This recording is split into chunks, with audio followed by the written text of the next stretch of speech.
Dani, e por exemplo, tem várias empresas, né, tipo HR Excel, SE Systems, que eu vejo, tipo, eu estou aplicando, eles pedem clearance. Eu não tenho clearance. Como é que eu consigo clearance? Tá. Como que é o processo, Então, assim? aí nós estamos talvez pulando umas etapas no sentido de entender o que você precisa para conseguir um emprego no governo. Certo. Então, o clearance, por exemplo, ele basicamente ele é necessário para o governo federal. No governo provincial e no municipal, eles não pedem? é muito diferente, é mais uma referência do que um clearance. Ah, não sabia. Legal. Então, vamos falar, então, no governo municipal, você não vai ter tanta burocracia para ocupar um cargo.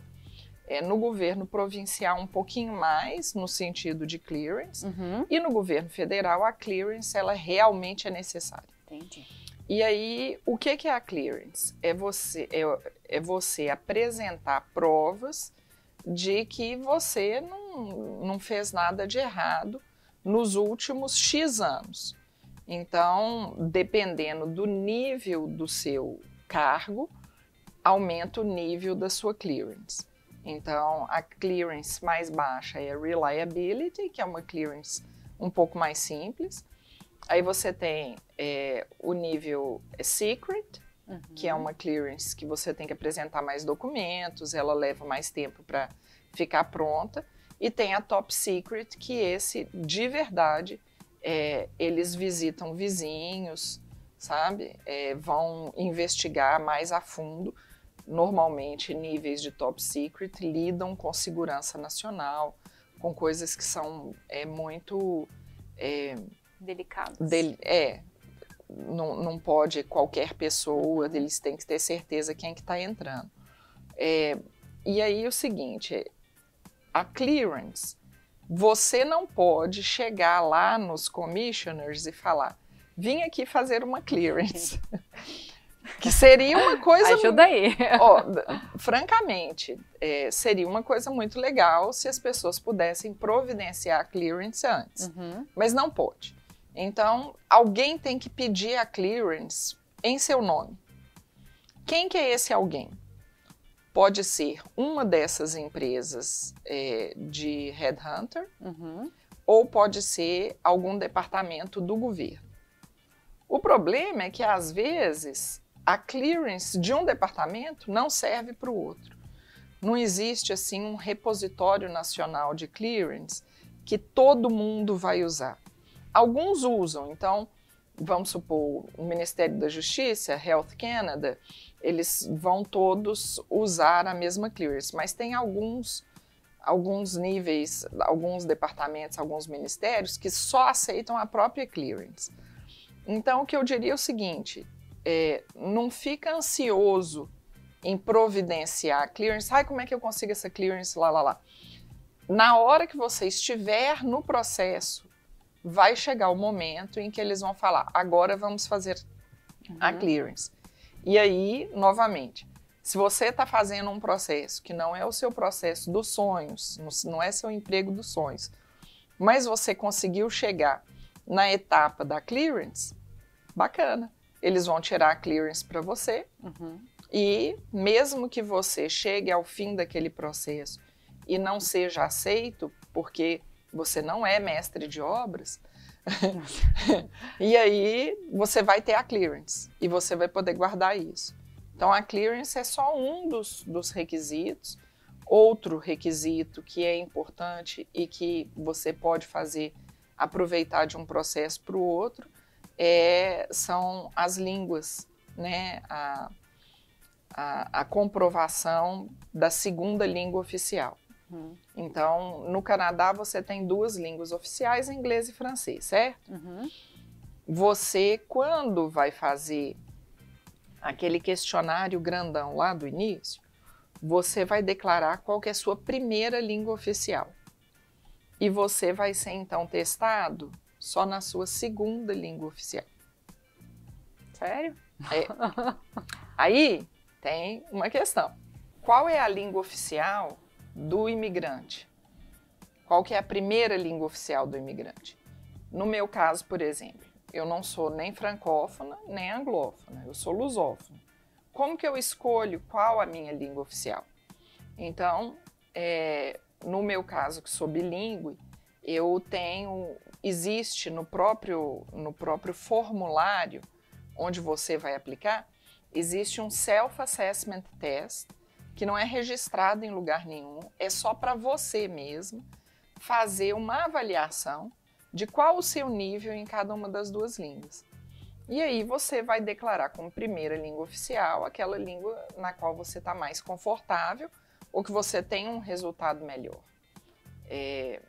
Eu tive resultados bem parecidos nas duas, e aí o que eu pensei? Bom, eu moro no Quebec há 10 anos, eu trabalhei 7 anos em francês, meus filhos frequentam a escola em francês, então faz sentido para mim declarar a minha primeira língua oficial sendo o francês. Então, o meu teste de língua, ele foi para o inglês. Uhum. E aí, o que é legal de participar de alguns processos, o meu teste de línguas, ele não foi feito para esse cargo que eu ocupo hoje. Ele foi feito para uma outra competição da qual eu estava participando, e que me pediu o teste de línguas, eu fiz, não fui adiante naquela competição, mas usei os resultados linguísticos para o cargo que eu ocupo hoje. Então, é a vantagem de você aplicar para processos que, mesmo que você ache que eu estou um pouco longe dessa qualificação, eu não tenho muita chance, mas aplica. Porque o não você já tem. 2, porque ele pode facilitar a sua caminhada no sentido de que você vai passar por algumas etapas e vai guardar aqueles resultados para outras oportunidades. Perfeito. E Dani, outra pergunta. Quais as vantagens de se trabalhar no setor público? Dá para fazer um comparativo entre Brasil e Canadá? Perfeito. O que eu vejo no Canadá, bom, falar rapidamente da conjuntura econômica do Canadá hoje. A última crise econômica que o Canadá teve foi em 2008 e não foi uma crise importante. Quer dizer, nós estamos aí há 12 anos sem uma crise econômica. O país continua crescendo, a taxa de desemprego é a mais baixa da história, e isso faz com que exista uma competição entre os empregadores para conseguir funcionários que trabalhem e que fiquem na empresa. Então, tradicionalmente, no Canadá, você tem um serviço público que é bem aberto aos imigrantes. Então, estatisticamente, os imigrantes compõem em torno de 20% da população. No serviço público, você tem mais do que 20% de imigrantes ocupando os cargos. Quer dizer, é mais fácil para você se colocar num cargo público do que no mercado de trabalho. Claro, as etapas são chatas, você tem que passar por elas, é difícil, é um processo complexo, mas o serviço público acolhe muito bem o imigrante.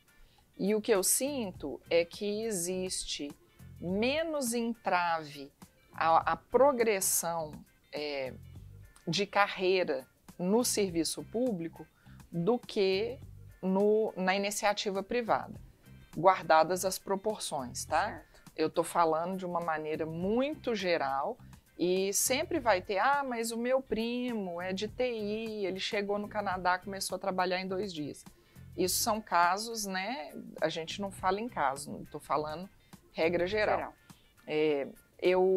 Há algum tempo atrás, eu fiz um mestrado aqui na Universidade de Ottawa e a tese do meu mestrado foi a diferença salarial entre o imigrante qualificado e o canadense qualificado. Então, o que eu percebi com os estudos que eu fiz nessa tese é que existe sim uma diferença salarial. Essa diferença está aumentando e recentemente eu revisitei esses dados para ver se essa tendência se mantém, e essa tendência se mantém. É uma tese que eu publiquei em 2015, mas que ainda está atual no sentido de reconhecer quais são os entraves para um imigrante ocupar uma posição no mercado de trabalho.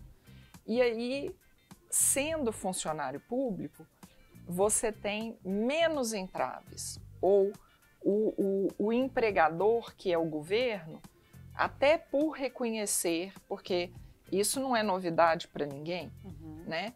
O governo sabe que o imigrante ganha menos do que o canadense. E aí, até às vezes, para ir contra essa tendência do mercado, o governo favorece um pouco a entrada do imigrante, porque o governo vai estar sempre buscando equilibrar as coisas. Então, por exemplo, em profissões onde existe o domínio de um gênero, o governo vai incentivar a entrada do outro gênero naquela profissão. Então, existe um incentivo à entrada das mulheres na ciência, como existe o incentivo da entrada dos homens em áreas tradicionais ocupadas por mulheres, como professores, enfermeiros. Então, o governo vai estar sempre tentando equilibrar as coisas. E por isso, onde existe a desigualdade, ele tenta favorecer. E por isso, existe, até no próprio questionário que a gente preenche, eles perguntam: você é membro de minoria visível? Você não é obrigado a declarar, mas se você quiser declarar, eles podem usar aquilo para orientar o staffing de um determinado ministério, de um determinado departamento que não tenha muita diversidade. Eles vão perguntar também: você é membro de alguma... Você é reconhecidamente aborígene no Canadá? Ou você tem alguma limitação física, seja ela, por exemplo, pessoas que têm limitação visual ou alguma coisa nesse sentido. Então, tudo isso vai servir para ajudar a equilibrar um pouco essas diferenças. Então, por isso, o empregador público, né, seja ele em qualquer nível, ele é muito atraente para o imigrante. E aí a comparação com o Brasil, né, a segunda parte da sua pergunta. Aquela ideia que a gente tem no Brasil de estabilidade no cargo, isso é uma diferença grande. Aqui existe uma certa estabilidade, mas não é igual no Brasil, que é praticamente impossível demitir um funcionário concursado. Certo. Aqui existe essa possibilidade, é muito mais simples. Não é muito simples demitir um funcionário concursado. A pessoa que quer demitir vai ter que explicar por quê, como e tudo mais. Mas não é aquela coisa de agora estou no serviço público, não preciso mais me atualizar, não preciso mais chegar na hora, ninguém vai me tirar desse cargo. Não é assim, não. Existe demissão. Então, e existe, pelo menos a minha experiência, tá, que é muito limitada. Isso é importante também a gente falar o seguinte: eu não sou especialista, né? Eu tenho uma experiência muito limitada dentro do governo, porque eu só trabalhei no Ministério do Trabalho Provincial e agora trabalho no Ministério da Justiça Federal. Então, assim, tem muito mais gente com muito mais experiência que eu e muito mais tempo de governo. Mas a minha experiência pessoal de um funcionalismo público muito comprometido, que veste a camisa mesmo do ministério, do empregador para o qual ele trabalha, que não está ali para fazer corpo mole e nem consegue, porque tem demanda para trabalhar, tem demanda, né? Entendeu? E vão te dar a sua carga de trabalho e você vai ter que dar conta dela. Eu acho que o governo, de uma maneira geral, é um excelente empregador, porque, você está trabalhando para o bem comum, né? Então, não existe objetivo de lucro, né? E você não tá ali vendendo as suas horas para enriquecer ninguém. Isso eu acho uma coisa interessante de quem trabalha para o governo. 2, porque existe genuinamente um interesse, na minha experiência, de que a pessoa cresça, evolua, aprenda, melhore. Então, o governo provincial ele é um pouquinho mais engessado, porque eles tentam segurar as pessoas mais, mas o governo federal, por exemplo, na minha pouca experiência, existe uma abertura muito grande para especialização, existe a escola do serviço público que tem dezenas de cursos disponíveis que você pode fazer no seu próprio tempo e você tem aquele conhecimento, aquela qualificação. Você pode se especializar em alguma área que você veja que seja emergente. Então, eu acho o trabalhar para o governo, trabalhar no serviço público no Canadá é uma excelente opção. E abre portas, às vezes, até depois, para a iniciativa privada. Por quê? Qual que é a vantagem de trabalhar na iniciativa privada? Você tem mais facilidade de contratação e os salários costumam ser mais altos que no governo federal. No governo federal ou provincial, no governo de uma maneira geral.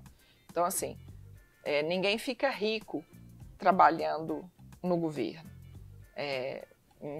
Mas às vezes a pessoa adquire conhecimento e aí quando ela vai para a iniciativa privada, ela tem uma bagagem muito mais interessante. Sim, porque até o processo você chama, né? É um trabalho, né? É um trabalho. É um trabalho entrar no governo, é todo um processo, tem que estudar, você tem que se dedicar, né? A questão do estudar, você não estuda o conteúdo específico, mas você tem que saber o que fazer. Claro. Né? Então, você tem que ler, você tem que saber, você tem que passar numa entrevista. E é tudo muito cheio de formulazinha. Então, você vai fazer uma entrevista, você tem que usar uma técnica de entrevista. Qual que é a técnica de resposta? É a técnica STAR. Então, você tem que usar essa técnica na hora que você está respondendo, desde aquele questionário lá no início que você começou a responder, você tem que pensar, isso daqui tá estruturado dessa maneira. E o difícil é descobrir que estrutura é essa. Por isso, a melhor maneira é justamente fazendo concurso, aplicando, tentando, e cada você vai aprender uma coisinha a mais. Aquilo eu poderia ter usado. Às vezes você chega na fase da entrevista, às vezes não. Então, são oportunidades que a gente tem de, a cada etapa, ir aprendendo um pouquinho mais. E aí é muito legal conversar com as pessoas, procurar uma pessoa que você conheça, que trabalhe já no serviço público, se informar, compartilhar com outras pessoas aquilo que você está aprendendo. Tem alguns livros de referência que falam sobre concurso público, não são muitos e não é um cursinho, não é igual no Brasil que você se matricula num curso preparatório para ser bem-sucedido num concurso público. É muito diferente. Eu espero que a gente nunca chegue nessa etapa. Sim. Sabe? Porque Justamente, outra coisa, por exemplo, as provas não têm gabarito. Ah, não? Não. Você não sai com a prova, você não sabe qual questão você errou e você não sabe quantos pontos você fez. Ah, você não vai receber um resultado, tipo, eu tirei a Não. B+, não. Não. Seu resultado é, você foi aprovado ou você não foi aprovado. Você até sabe qual a pontuação que você fez, mas você não vai saber qual questão específica que você errou.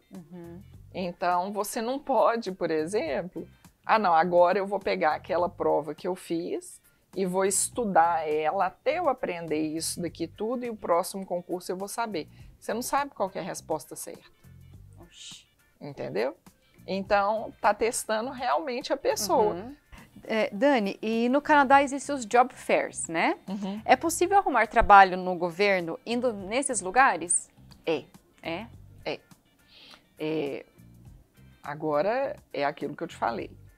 Esse tipo de processo mais rápido, ele não vai ser normalmente para um trabalho por tempo indeterminado, né? Que é um trabalho que a gente diz permanente. Certo.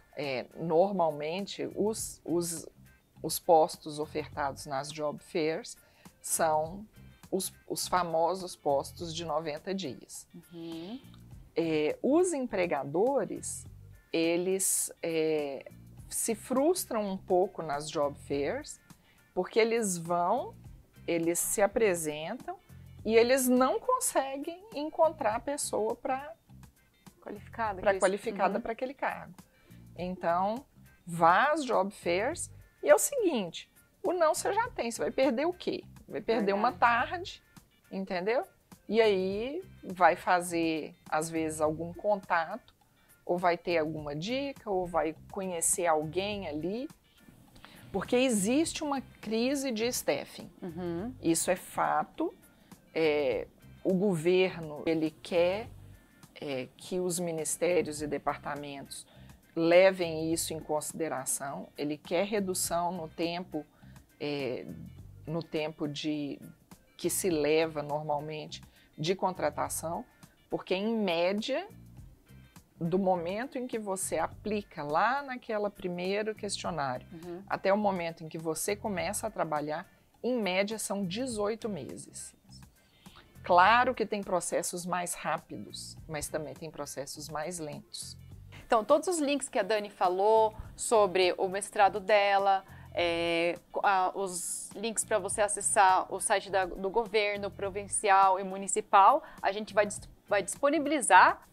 Se informe, como a Dani falou, vai na fonte, né, Dani? Muito importante. Eu falo com as pessoas, gente, não acredita em nada que ninguém vai te falar, nem eu, inclusive. Vai ler o que está disponível, faça o dever de casa, não tenham preguiça, não. Gente, muito obrigada, tá? Dani, muito obrigada pela presença. Então, gente, deixa o seu like, se inscreve no canal, tá? E deixe suas perguntas, porque qualquer coisa a gente vai atrás, pergunta pra Dani, ou a Dani me recomenda outra pessoa, olha, Su, essa não é minha área, eu tenho a outra pessoa que pode te ajudar. E agora a gente criou um Instagram e o Facebook, o endereço tá aqui, se inscreve lá, tá bom? E mais notícias, mais atualizações, vem aí. Um beijo, fui!